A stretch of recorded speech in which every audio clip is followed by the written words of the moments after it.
ఒకసారి వైభవ్ గురించి మాట్లాడుకోవడానికి ఒక అవకాశం దొరికింది.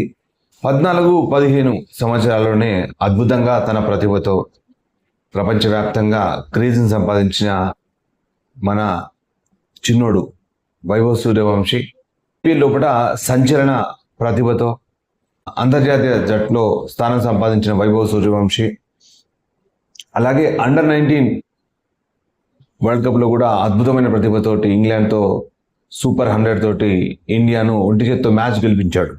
ఆ తర్వాత అతనికి ఐర్లాండ్, ఇంగ్లాండ్లతో T20 సిరీస్లో అంతర్జాతీయ స్థాయిలో ఆడడానికి ఒక అద్భుతమైన అవకాశం లభించింది. సెలెక్టర్లు ఒక మంచి అవకాశాన్ని ఇచ్చారు, కానీ ఎవరు కూడా ఎక్స్పెక్ట్ చేయలేదు ఇది. బట్ అతను మాత్రం డిజర్వ్ అవుతాడు. యూకే పర్యటన లోపల వైభవ్ సూర్యవంశీకి జట్టులో స్థానం దక్కితే అత్యంత పిన్న వయస్కుడిగా అంతర్జాతీయ మ్యాచ్ ఆడిన ప్లేయర్గా ఇండియా నుంచి రికార్డులకు ఎక్కే అవకాశం ఉంది. శుక్రవారం అంటే రేపు ఐర్లాండ్తో మొదలయ్యే సిరీస్లో అతను ఆడే అవకాశాలు పుష్కలంగా కనిపిస్తున్నాయి. సో దాని గురించి అంటే ఓపెనర్లు ఎవరు అవుతారని దాని గురించి మనం మాట్లాడుకుందాం. మనం తర్వాత జూలై 1 నుంచి ఇంగ్లాండ్ పర్యటన మొదలవుతుంది.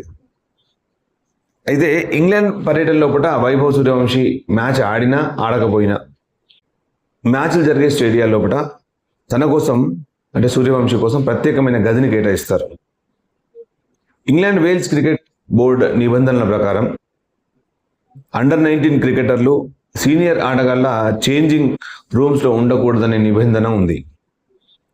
16 ఏళ్లలోపు క్రికెటర్లు సీనియర్ జట్టులోకి ఎంపికైతే బట్టలు మార్చుకోవడం, ఇతర వ్యక్తిగత అవసరాల కోసం వారికి ప్రత్యేక గదిని కేటాయించాలనే ఒక నిబంధన ఇంగ్లాండ్ వేల్స్ క్రికెట్ బోర్డుల మధ్యలో ఉంది.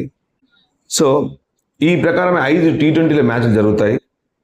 జరిగినప్పుడు ప్రతి స్టేడియంలో కూడా వైభవ్ సూర్యవంశీ కోసం ప్రత్యేకమైన గదిని కేటాయిస్తారు.